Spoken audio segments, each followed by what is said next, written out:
Hi everyone, and welcome to the Imagining a New We video blog with me, Dr. Samantha Cotrera, a video series designed to help history teachers and other history educators teach history in ways that are more meaningful, inclusive, and engaging for their students. So we are back to school. I am filming this in August. I have no idea what back to school looks like for you. I know it is stressful. I know it is extra stressful. And I know that it's like there's this extra pull and pain this year because so many of you just love to teach and love your students and love your classrooms and love to do creative things and also don't feel safe and comfortable doing any of those things this year. And that's not because that you don't want to be in the classroom. It's because we are going through a global pandemic health emergency and there is no clear way forward. And it's stressful. It's stressful, and I don't really have like a clear way through it or like excellent advice that doesn't sound like pandering. Yeah, it's a stressful school year, and you know, I was editing all of the pandemic pedagogy videos. There were 35 that I filmed between March and June of 2020, and I was editing all the transcripts for the ebook that is now available. You should check it out if you didn't get a chance to watch them or listen to them because they're available as podcasts. You can also read them. So when I was editing the transcripts, I was like reading these ones from early April where we were like, well, definitely, you know, we'll be back in the classroom in September, and, you know, this will take a couple weeks, and, you know, here we are. And I know a few of us that work in offices, like, I might not be back into an office until January, March, which has been like a whole year. Anyway, I don't know why I'm like telling you stuff that you already know. I just wanted to say, I know it's stressful. I know it's anxiety producing. I empathize. I don't have a clear way forward.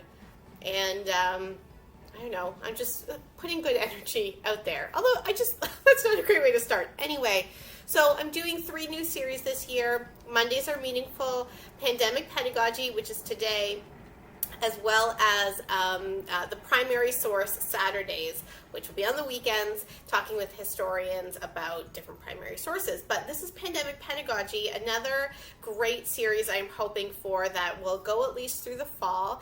And this time, I still do have those same 3 questions as like in the spring and the summer, which is, has your ideas about history changed at all? Do you think history will change after this? Although I think it should be more like during this.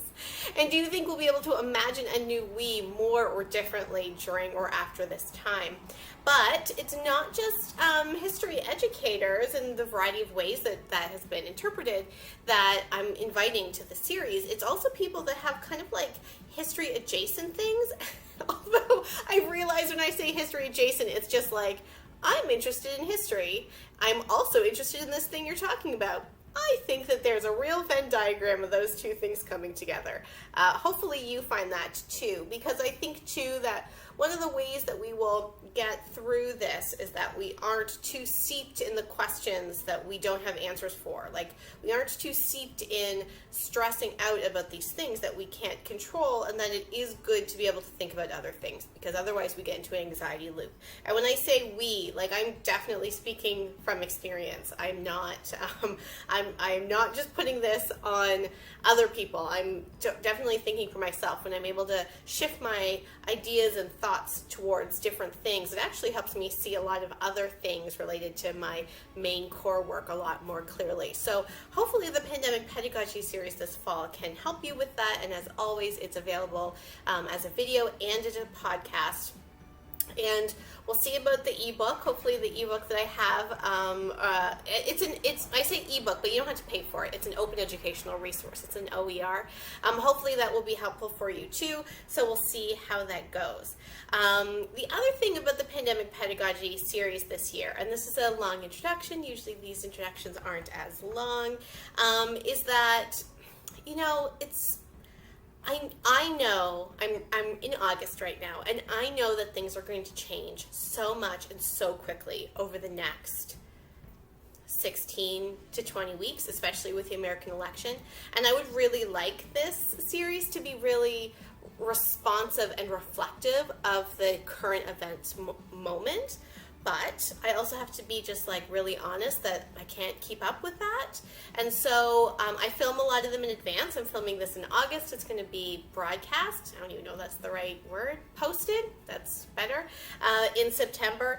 You know, it's a lot easier for me to manage the work when I film them all a little bit ahead of time and then kind of pace them out. So I am aware, and like this happened with the Black Lives Matter protests as well. I had a whole bunch of ones that were going to go up in early June, and they just didn't seem to make sense. What was great, though, is I had made some really wonderful connections before the George Floyd murder, so we were able to bring those conversations into June.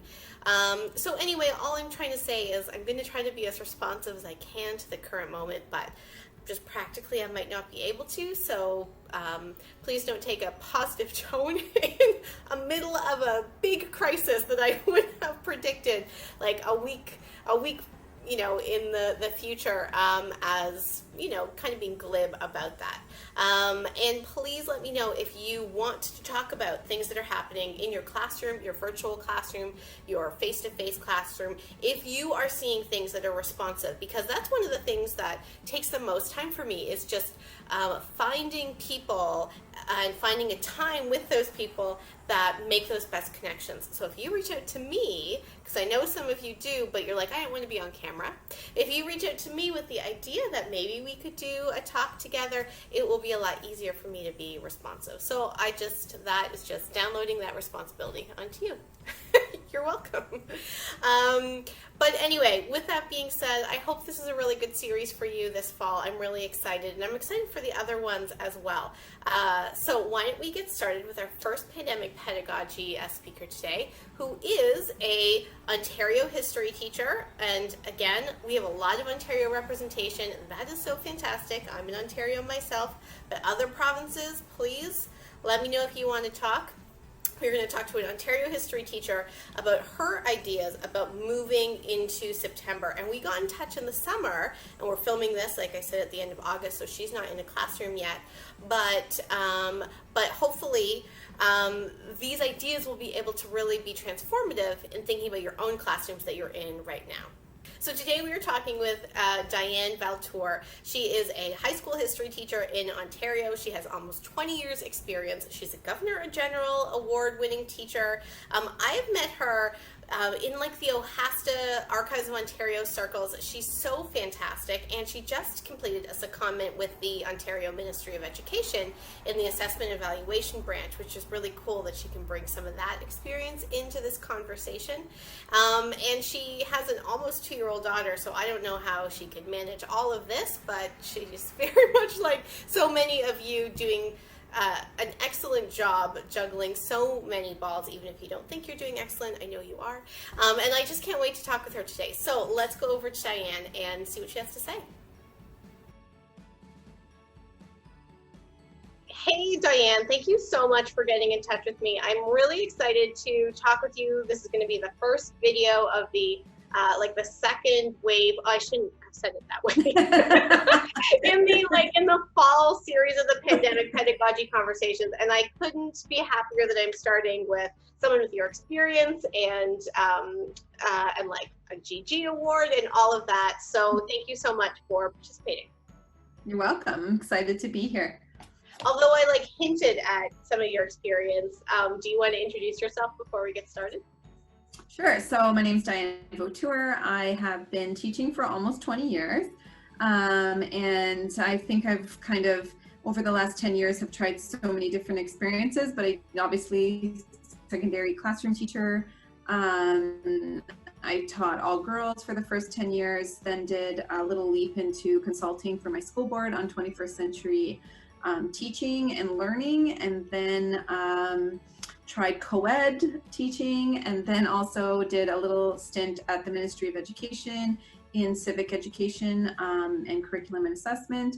And then I had a baby, and then I also returned to co-ed teaching, and then the pandemic hit. So I'm moving to another school in Toronto in the fall, teaching all girls again in Canadian World Studies. So I think, over the last little bit, tried different things, but the classroom is really where my heart is, and obviously history education. And I work nationally and provincially with different organizations to advance history education and civic education as well.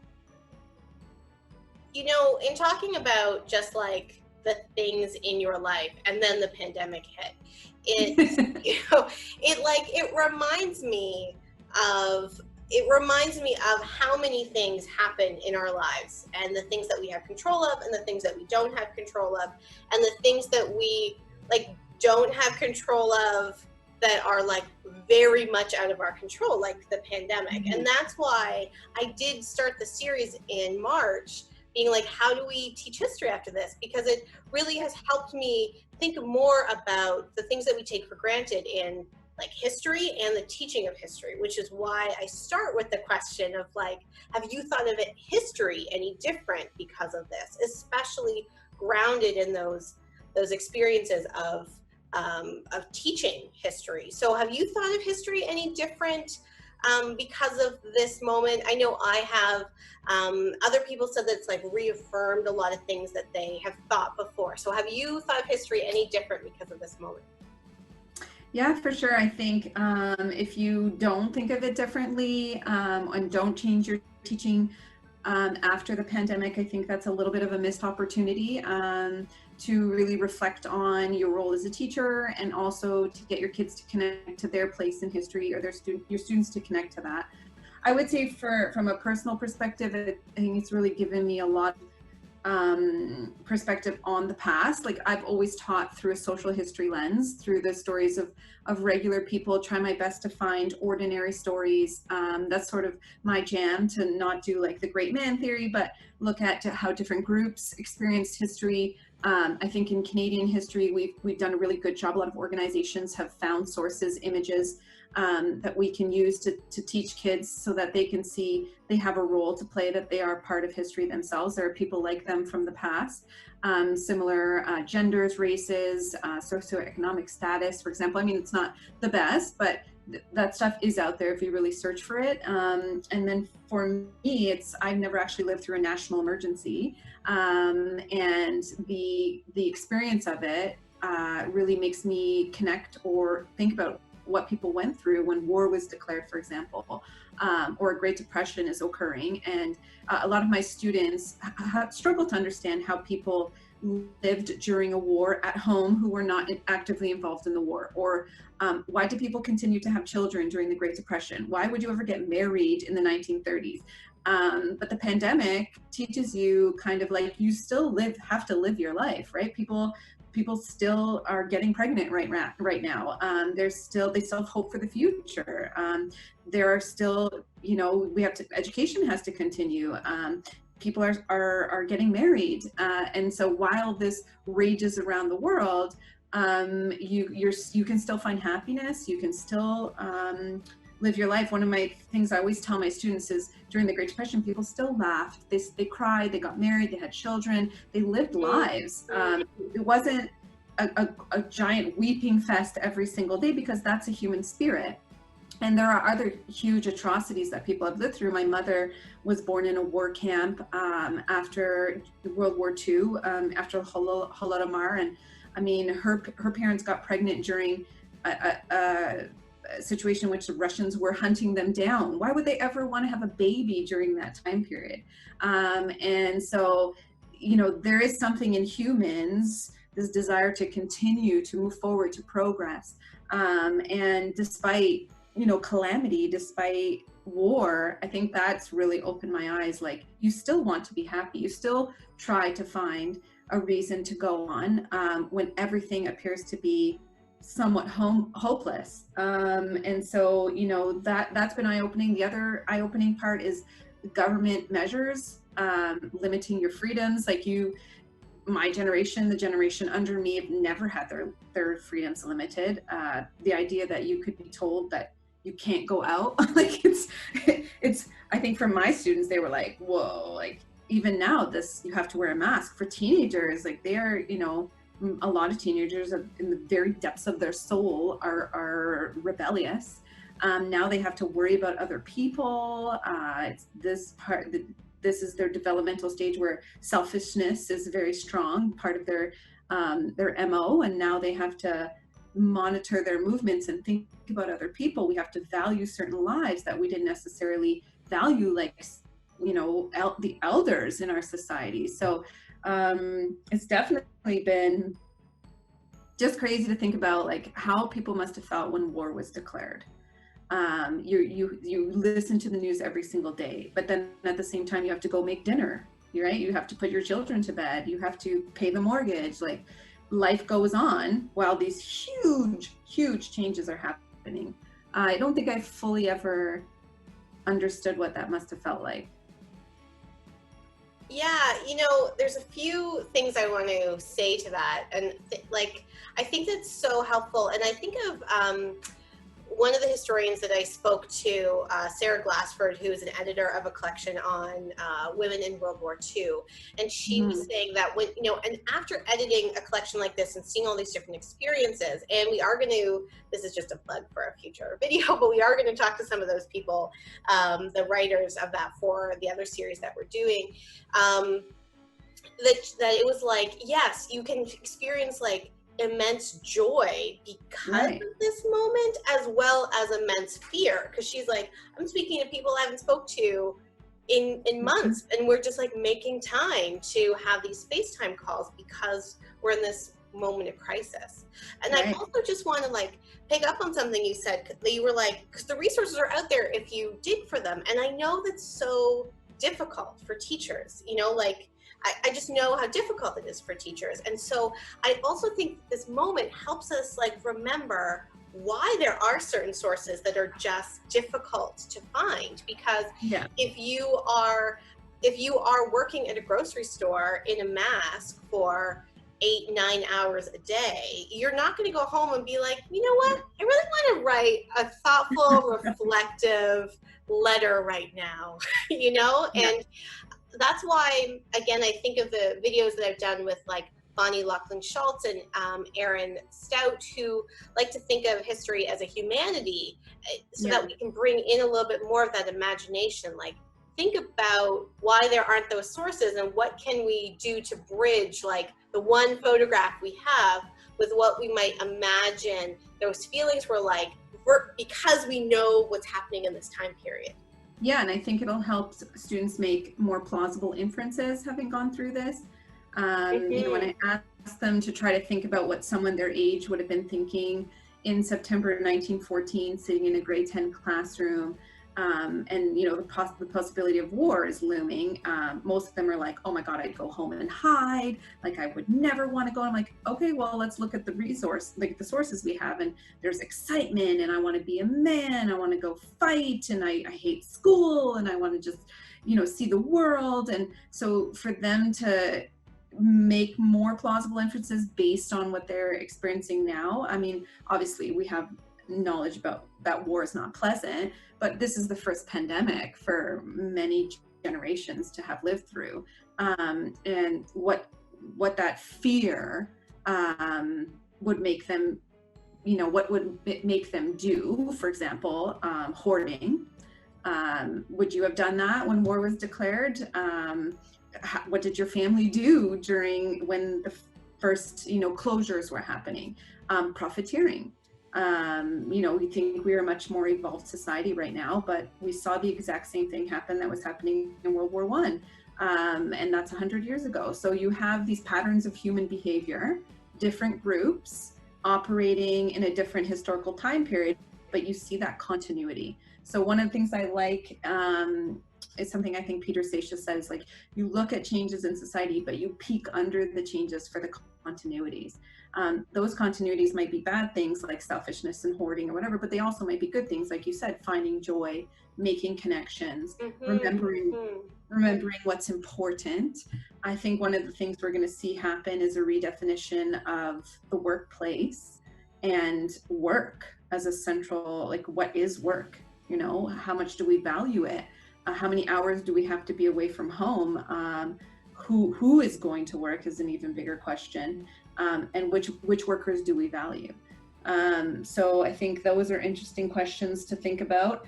And another thing I've kind of been wondering is if this is going to be something that we would say fits the definition of a turning point in history. I mean, we'll see some short-term changes. We're so living in it right now. I don't know if we're gonna like call this the Great Pandemic, right? Like, what are we gonna call this period? The recovery period, whenever that, like how, I think the one thing that also helps me to connect to the past is the uncertainty of all of this. Like, when is this going to end? We constantly say, like, when this is all over. Like, how many times I've heard that, when this is all over, we don't need this anymore. When this is all over, I'll see you guys. When this is all over, we'll travel. But we know in our brains that we don't know when this will be over. And if this I think most people were thinking, okay, by September, this will be all over. And now it's like January, this will be all over, and it's going to be years. So that like thinking about war, when they first said in World War I, this will be 4 months. Most people were like, okay, by Christmas, like it'll be over. But it was 4 years, and then decades after, right? So I think that's helped me to connect to how people must have felt during other global emergencies.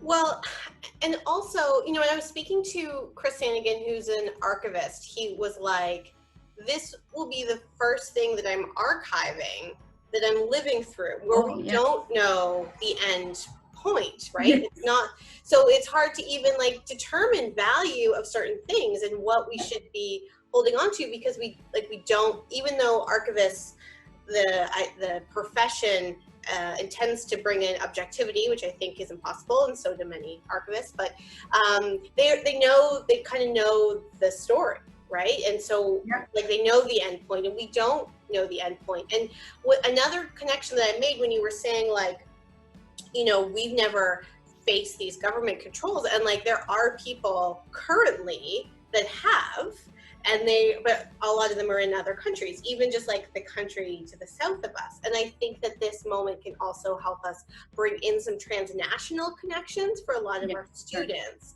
that may be familiar with some of these things in ways that we're not. And like to link those histories together.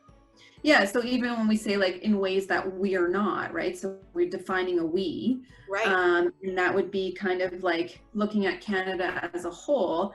When we were initially talking, when the country, I guess, the national discussion was, how are you going to get people to behave? Like, how are you going to get them to stay home? I mean, this is probably a sociologist's dream, right? To see like, how do you control human behavior?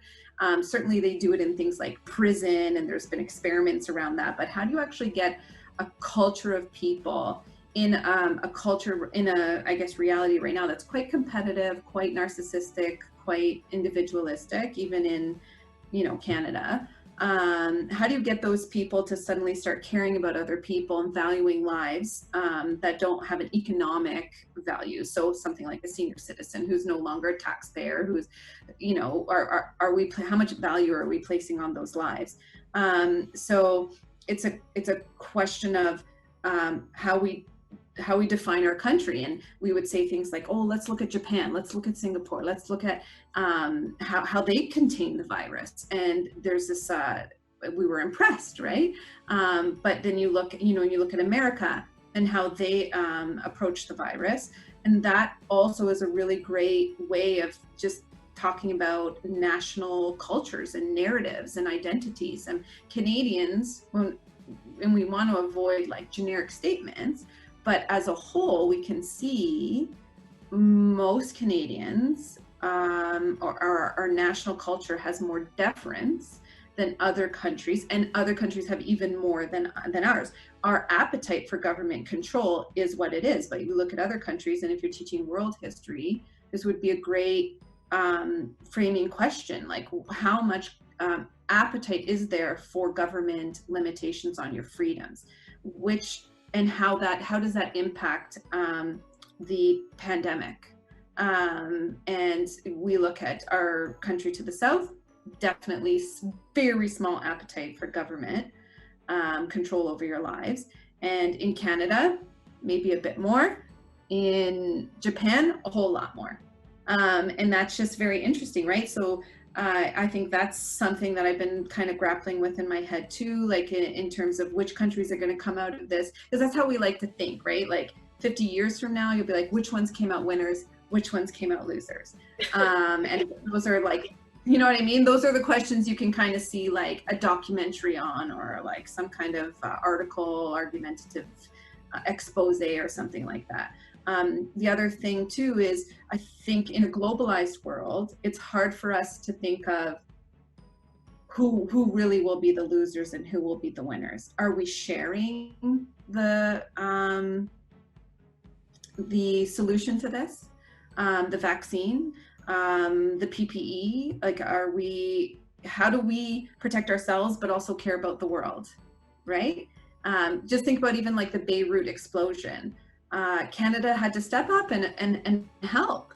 But people's appetites for helping other countries right now, probably not that big.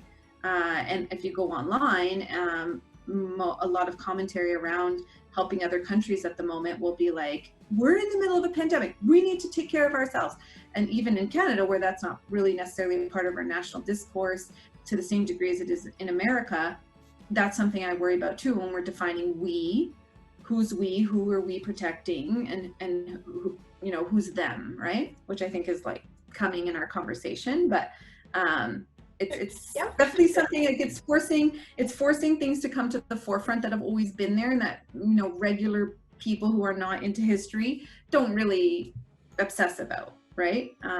But if you're a historian or an archivist or a teacher, you obsess about these things.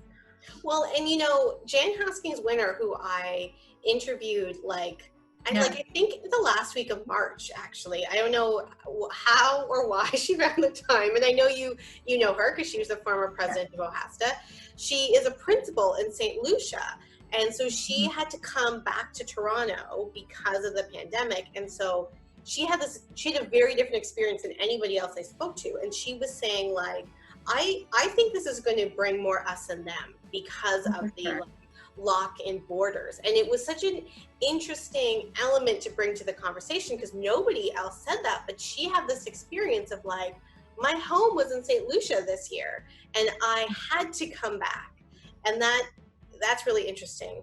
Another thing that came up in those early conversations, and something that I'm hearing is kind of a subtext of a lot of what you're saying, is like the interdisciplinary connections of so much things that we're talking about, like, you know, comparing other governments, civics and politics.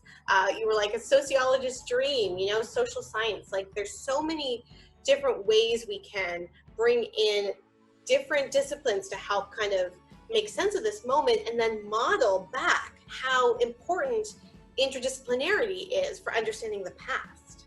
Yeah, and I think if you study history and you teach history, there are patterns to history, and you would be looking for patterns right now. And because so much of this doesn't make sense and there is no perfect solution to a lot of things, it's so hard to live with that. Because, like, for example, the return to school, there's no perfect solution. Whose children get prioritized, what schools get prioritized, where does the money go? Living with that is very hard. And that's where I'm concerned about the us versus them as well. There is only so much money and there's only so much appetite for helping as well. If you look at like some of the discourse around the CERB, and how people think, you know, some statements around there, like, you know, just go back to work. Why you have a job? The concern now is people don't want to go back to work, that they want to continue to accept CERB. And then the question becomes, well, why would I not want to go back to work? Maybe my working conditions are so poor, my employer values me so little that I would rather be unemployed. And that is a very worrisome reality, and that people need to think about that. For a lot of people, their lives have not really changed. They were already working from home. Their jobs were already flexible. They're loving this. Like, I love these studies that come out. A poll was taken about how people like are doing working at home and they love it. Like, I hope this continues. And this pandemic's been amazing. Like, it's really given me so much flexibility. And I'm like, wow, you think about that type of job, and then put that up against like people working in healthcare, people working in the service industry, now people, working in education. And like, it's mind blowing to see how the glaring inequalities, the glaring differences are out there. For some people, this pandemic will improve their lives. They'll get to have a more flexible work schedule. They'll get to work at home. They'll get to see their kids more. Like, they'll get to hire a teacher and create a learning pod and dictate education for their kids. Like, I've joined a lot of community groups on Facebook, and man, my phone is full of screenshots of just how people are grappling with so much change and how they're trying to package it up in solutions. And there are none, right? So that question of who's coming out a winner and who's coming out a loser is a big one. Workers, gender imbalances, stuff like that. It's just, my mind's working like overtime. And I think I take things a little bit too seriously sometimes, but like, I'm very worried about people's attitudes, and their value system, and how they are interpreting this, and then how they're passing that on to their kids. I worry about that. Well, I think that schools and like the profession of teaching is such a good example, because some people love what the pandemic has been able to do to their employment, but like most teachers love being in their classrooms. Like, they love being with their students, and sure, they might like the flexibility of working from home and they get to see their kids more, but like, they can't do their jobs effectively, and they probably don't feel like they're being at home effectively either. And so, I think the people that have found that like the most benefit from this are already people that had a lot of privilege to be able to create flexibility. And I mean, I hate to say that I think that it will probably be the most beneficial to kind of elite men with money.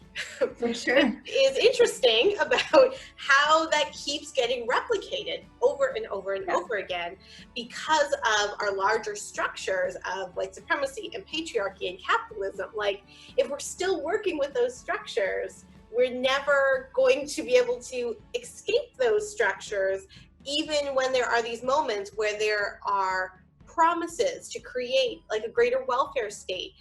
When I talked to disability historian Jeffrey Reum, he was like, so many people right now are like, this is a societal disablement, and we could reconfigure society in ways that make it better for so many people that have always fallen through the cracks. And as we move into whatever this kind of next step is, we can see that that's not happening. And schools are such a great example, because I was saying to someone, like, to choose to do a learning pod is like not investing in public education. It is fundamentally inequitable, but you're also making a decision based on like the health of your children. And then so then what happens to these people that would like to do that but just don't have the capacity? Like, it's just it's all not. Well, I know, and you think about the past and the things we make kids study and the questions we answer, like, were they right? Was this a good decision? And so you're living in it, and you're like, okay, well, the way I think is, my daughter's going back to daycare, I'm going back to school, I value public education, I value community, and so am I right? I don't know, right? So fast forward a year from now, did I make the right decision? I don't know. Do I want to see public education dismantled and many families and voices disappear from it? No.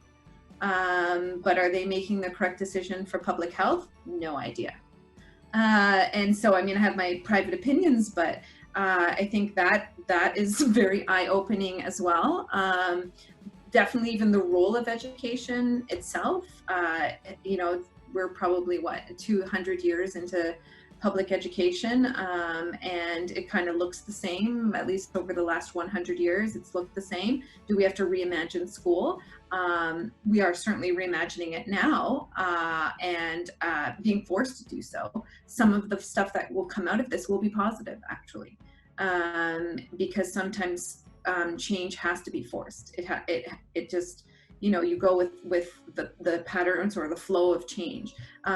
One of the things that is a kind of a thinking concept around change is the breadth or pace of change. So right now it seems like every day everything is changing, and other things, when we look at the past, for example, let's say women's suffrage, it just was like took forever, right? Even like just suffrage itself, universal suffrage took forever, slow change, so thought out, so much debate, and then this, what's happening right now, so much change, so fast, you know, you're not really processing it all.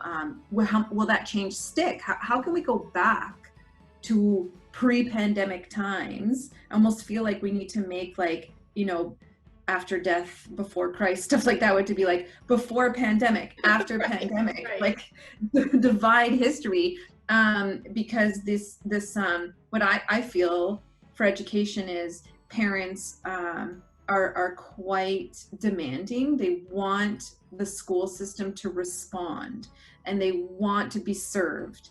So that mentality of asking and asking and asking, and almost getting like a private education, for example, everything going online, programs that their kids are in, they want those programs online. They want their kids to be, they want every scenario to work out. How do we go back to that? Even online teaching, being available at all hours. I was working generally 7 p.m. until 2 a.m. How do I go back from that, you know, with our students? How do we reverse that to kind of return back to a normal school day? Will we ever return back to a normal school day?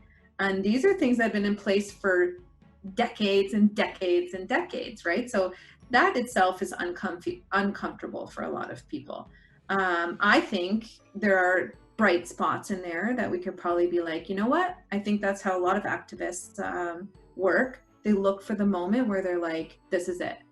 Unfortunately, it's a pandemic, but we need to seize upon the openness for the change and surge ahead, which is how women, you know, a lot of women during the war asked for the vote, or they agitated for the vote. Some women's groups were like, whoa, we should not, like, people are suffering, there's a war, we should not be selfish and greedy. And other activists were like, no, this is the moment.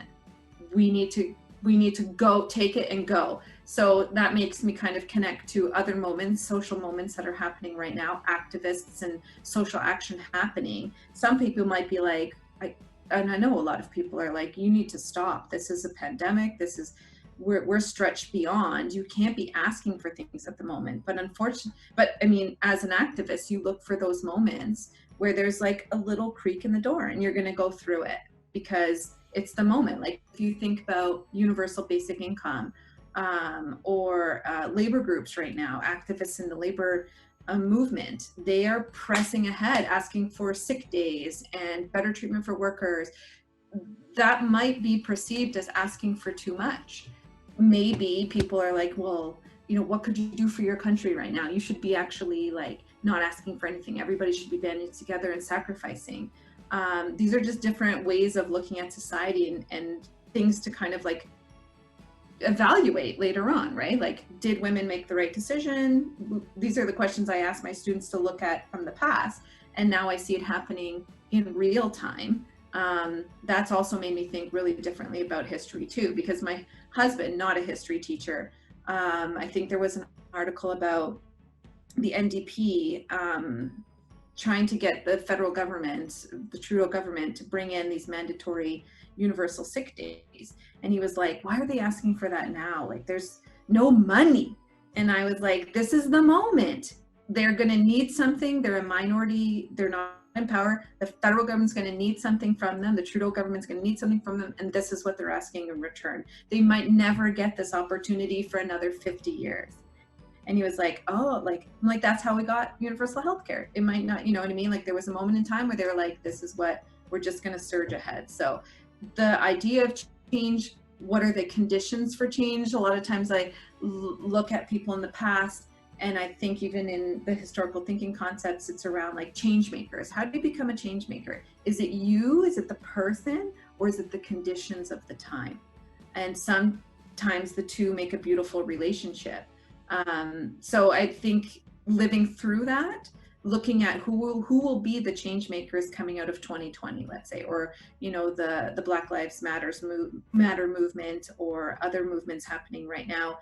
Are there other groups who are like, we got to get in on this? Like the discourse is changing, right? And how did the pandemic fit into all of that? People are at home, they're on social media more, they have more time on their hands, and so this kind of appears to have blown up.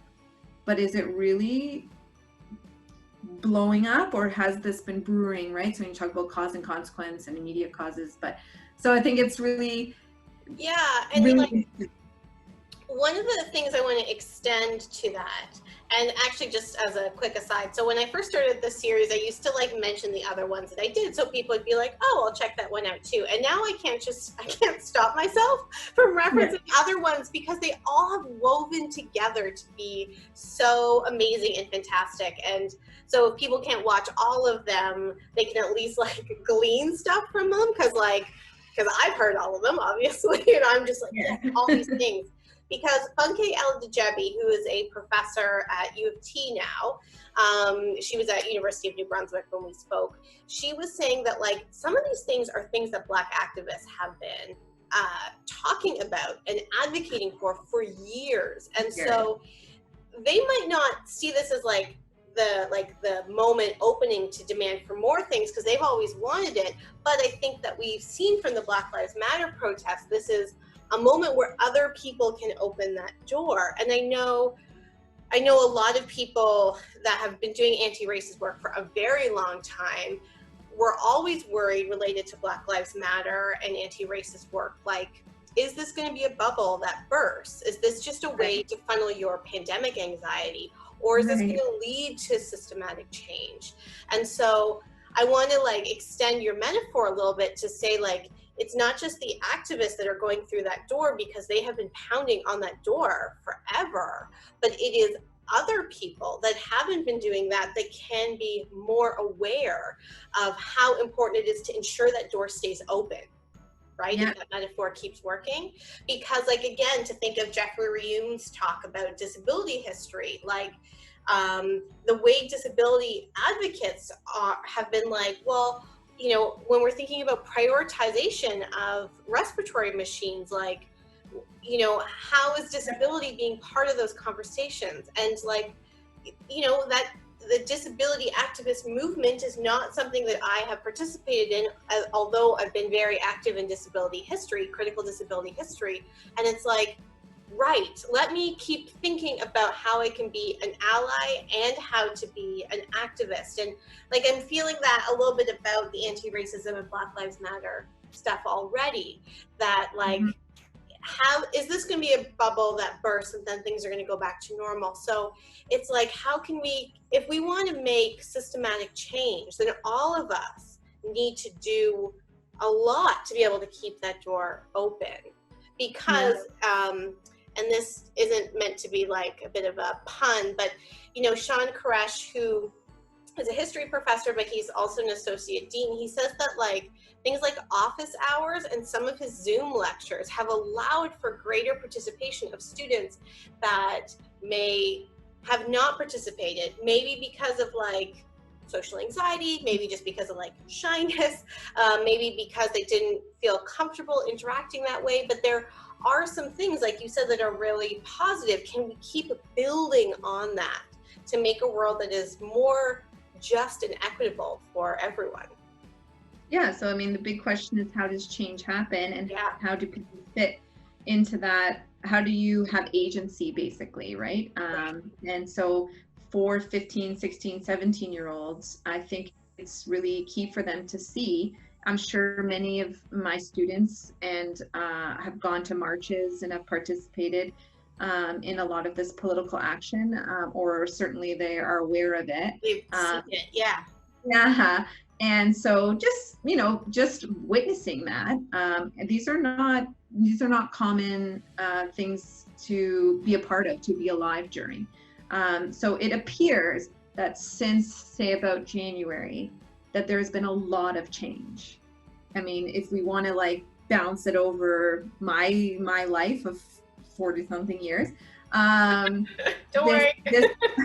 I would say in these 6 months, there's been a lot of change. But like you said, will that result in systemic change, long-term change, or is it just the perception of change? So even just questioning change and what it looks like, what does it feel like?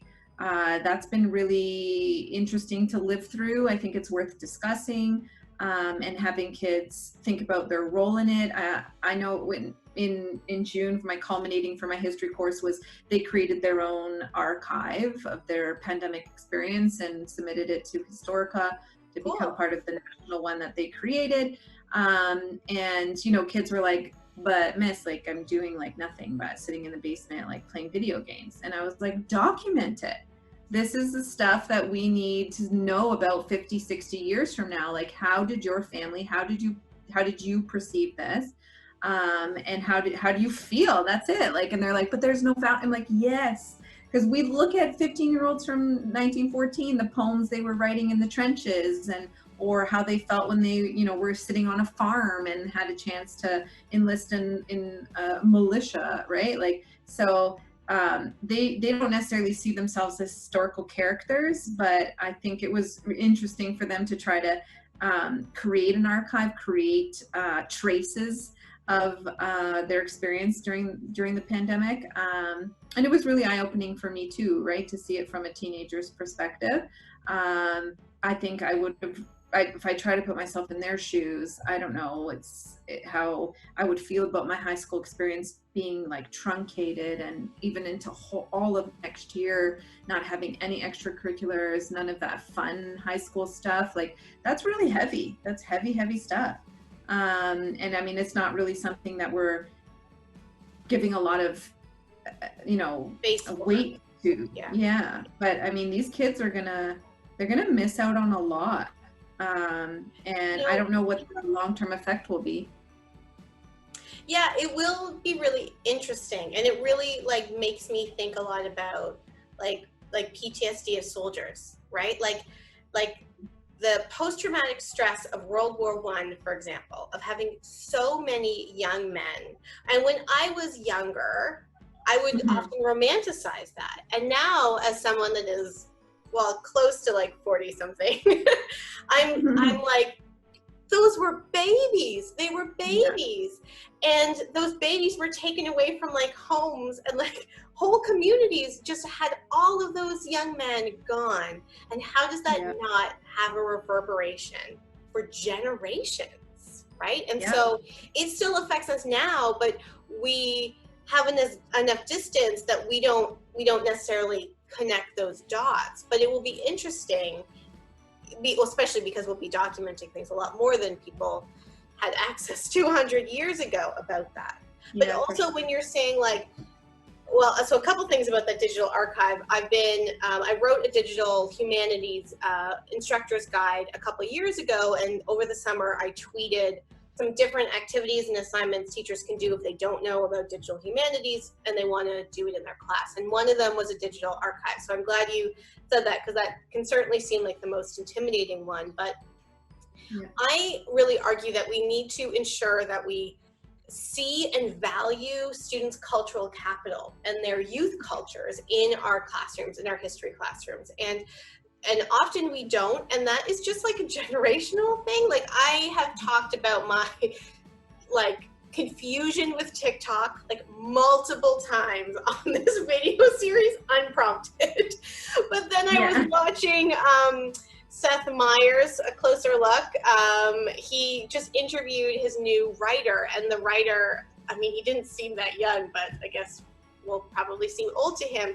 And he was saying how much like political activism is being done on TikTok, and young people see that. And so you know, a kind of a benefit of some of this remote engagement and getting students to kind of talk about or document certain things is for us as educators to be more aware of the youth cultures that they are in and they're thinking about and they are creating, so that can be a part of our teaching and learning. And I think especially related to history, because as I wrote this summer, if you're not mobilizing history or doing history to make change, I don't know why you're doing it. Like that for me is such a key element, although I didn't use those words. I'm laughing.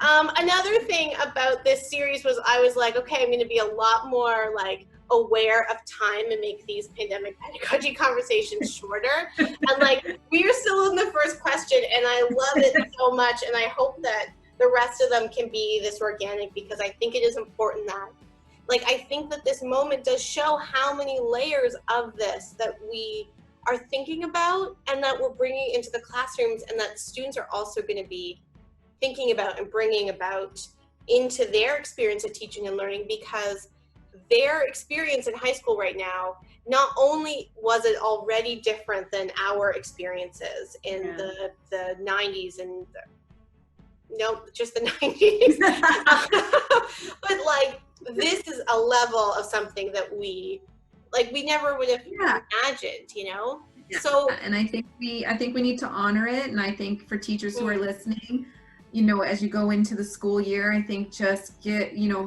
have some grace and allow some breathing room for that. Certainly in my planning right now, I'm thinking about how to balance the real life weight of what's happening with learning. And, you know, there's probably quite a few kids who are like, you know, what does my future hold? Am I going to be, all of the fun elements of school for a lot of kids are being removed. Sports, clubs, proms and dances and things like that. So now school is literally go sit in a desk. I mean, I don't even know if I can do group work, and all of the way I teach is not conducive to physical distancing. And I think that's really could be quite heavy, not going to work for a lot of kids. And so if we remove all those elements, it's almost like we're going back to like Industrial Revolution school, where it was like you had a yardstick, you know, you're walking around with a yardstick being like, don't move, you stay there, don't touch that. Like that weighs on me too, in terms of like the daily exhaustion of school. Certainly, yes. I think I try to make, in a non-pandemic time, I try to make every class light. And my goal at the end is for kids to enjoy themselves and to come away liking school.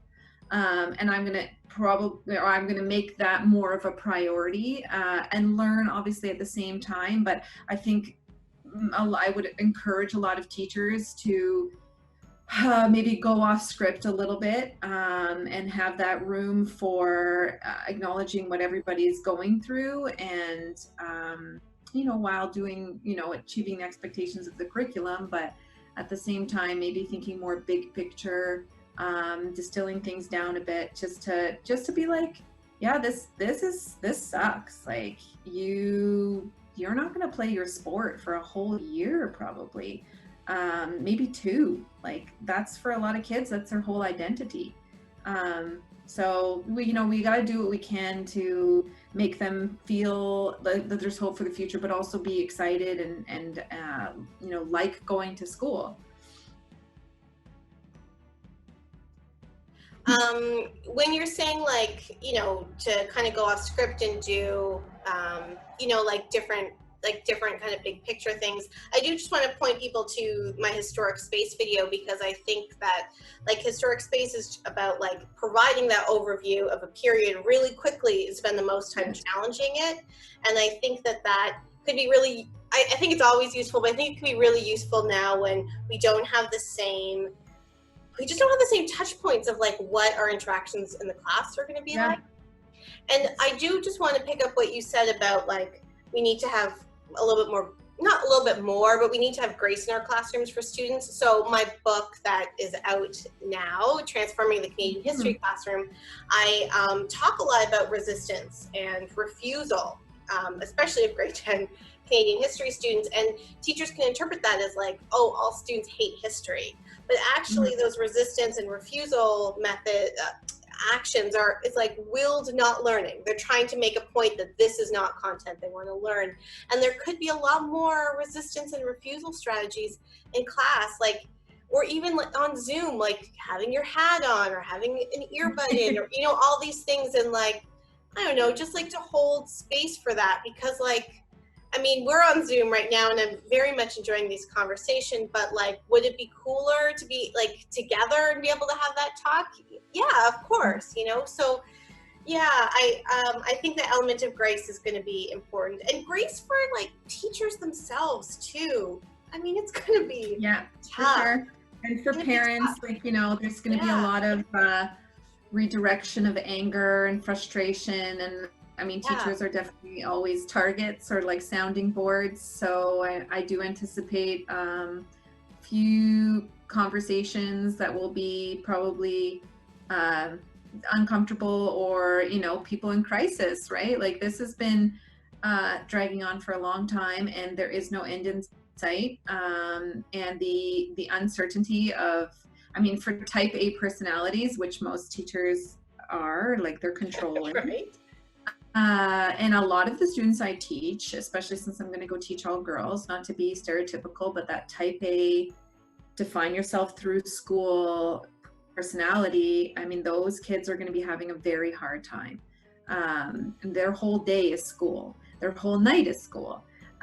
So, I mean, I would hope that some of them had the chance to redefine themselves and find, you know, pursue other interests. But if I picture myself at 15, my whole identity was school.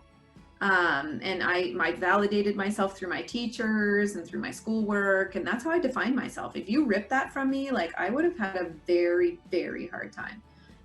Other kids, man, they're loving this, right? So, but we can't value one kid over another, right? So they're gonna have a hard time returning to school. And for some kids will have appreciated and enjoyed online learning, like you said, whose voices were heard for the first time, they engaged probably for the first time. There's certainly students' voices that I heard for the first time. They would never talk in class, and they were sending audio recordings and I could like hear their voice. And so, you know, for those kids, there were lots of positive moments. So I think what I mean by grace is meeting each kid where they are, and you yourself as well, like meeting yourself where you are. So there's going to be like there's got to be a lot of patience and understanding, and looking at like the overall expectations and giving yourself the time to cover those, at the same time meeting kids in terms of where they are for their health and their well-being. So I think when you were in the next question, do you think history teaching will change? This is more like, do you think teaching will change overall? But I think we have a role as history teachers to help kids make sense of what's happening in the world. You don't necessarily have to do that in other disciplines, but I think give yourself the time to meet kids where they are in their understanding of what's going on. And I would, if we're going to move to the second question, I would also encourage teachers to spend some time with their kids around news literacy, media literacy, and understanding what misinformation is and disinformation. I think if you're teaching civics, that would be a great thing to start with, but also in the history classroom, there is so much disinformation out there, and I only anticipate more.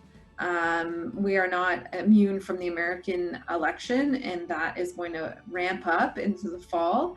And so what that does to our students and their understanding of the world and the information that they take in. If we think about the beginnings of this in January, February, there was certainly a lot of misinformation, disinformation that was leading to quite a lot of discriminatory statements in class and attitudes towards certain countries, and where did this virus originate, things like that. And so I think that needs to be addressed. And I would just, encourage teachers to be aware of it. Know what your students are listening to, what they're hearing, discuss it. Like sometimes you're the only person that's going to have this discussion with them. And so give yourself time to do that, because this is part of, citizenship education. And I don't think citizen education is different or separate from history education. So I would say, that's how I kind of anticipate some change in my teaching there. Maybe emphasizing a little bit more historical examples of misinformation, disinformation, and building that into my teaching. And then also I would say, look for that digital history. There's going to be a lot of online learning, and there are excellent resources out there. You don't need to reinvent the wheel. Help your kids to be excited through digital stories, creating them, crafting them, contributing to them. I think those are really great opportunities. Well, thank you for segueing to the second question, because every time we went to me, I was like, okay, I should segue there. I'm like, no, but we are already talking about so many of those things, because I think one of the things that the longness of the first answer demonstrates is how, in understanding history differently because of this moment, we need to teach it differently. And so thank you for those really pointed things at the end. But I know there's so many elements of the first question that I hope people also find useful for thinking about teaching history differently after this. And I'll just again plug I know this wasn't your intention, but the ebook that I wrote on digital humanities, I had 9 different assignment guides, and awesome. You don't need to know new technologies. You can do an online exhibit with PowerPoint, for example, but also your students know stuff. Your students could create an oral history digital story through Instagram or TikTok, and you don't know what that is, but you can give them a little bit of autonomy to be able to do that, because one of the things in a moment like this also highlights is people's need for outlets, right? Creative outlets. So like you said, some of your students, you might be the only person having these conversations with them. You might be the only people inviting them to do certain things as well. So thank you for that. Yeah. Let's do a quick, although the last question is hardly quick concepts, but let's move to the last question as a way to say goodbye. So a lot of the elements of this video series and my upcoming book is about this notion of imagining a new we, that we need to ensure that we're not prioritizing certain experiences as being more Canadian than others. We need to allow space for things like youth cultures in our classrooms. Do you have any thoughts about this notion of imagining a new we during this moment or after this moment? Because to me, in my head, it was always very much an affective thing, which I understood as being in person. And so that shakes it up so much if we're teaching remotely, although that's certainly not where your answer has to go. Do you have any thoughts about this notion of imagining a new we during this moment, after this moment?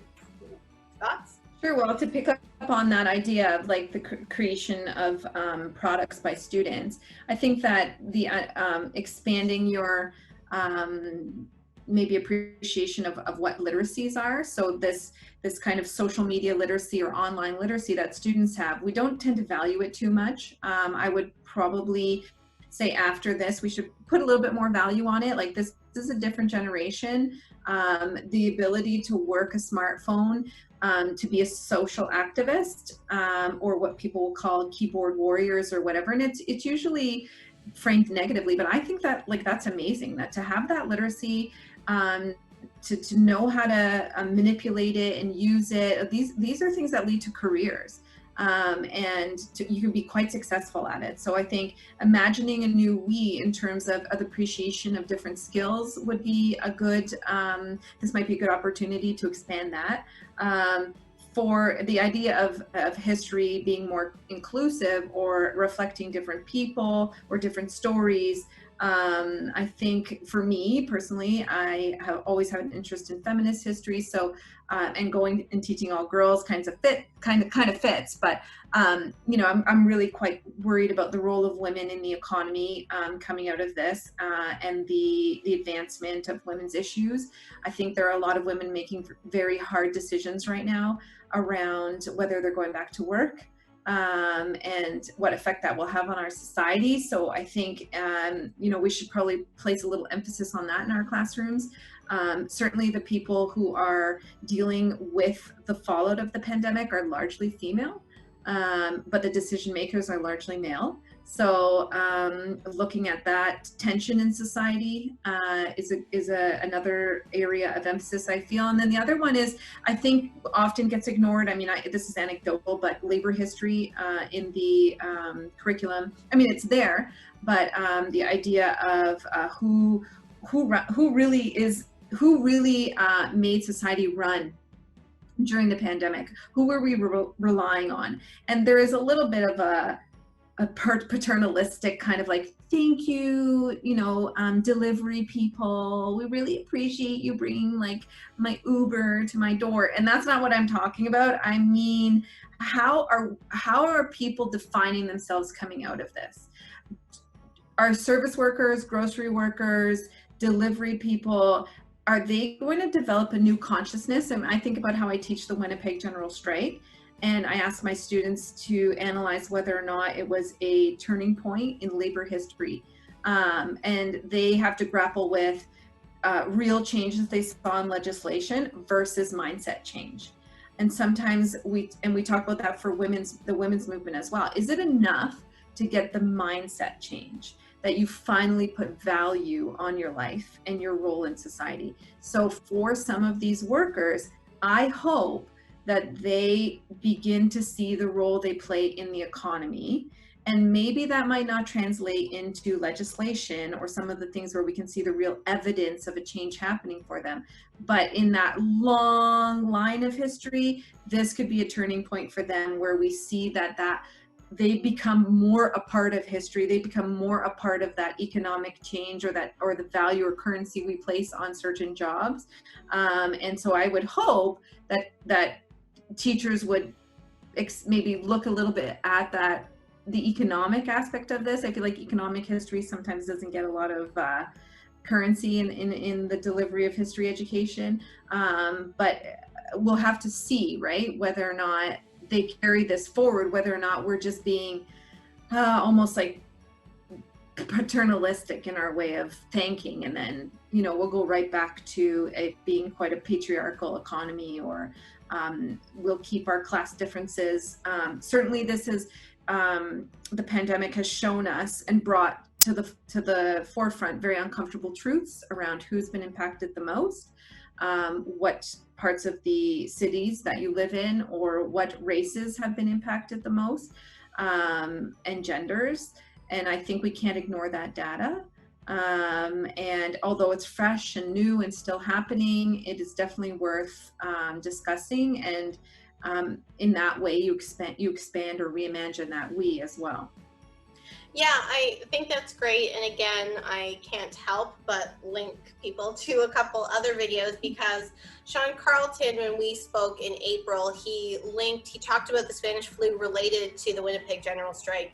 And then for the 101st or 2nd anniversary, Sean and I just talked about the Winnipeg General Strike and the Graphic History Collective's graphic novel on it. So I recommend people checking those two things out. And in terms of the paternalism, Marie-Helen Brunet, who is an assistant professor in history education, she was saying that there's such a dominant discourse in Francophone Canada about these like angels, like nurses as angels. And she's like, well, what does that do?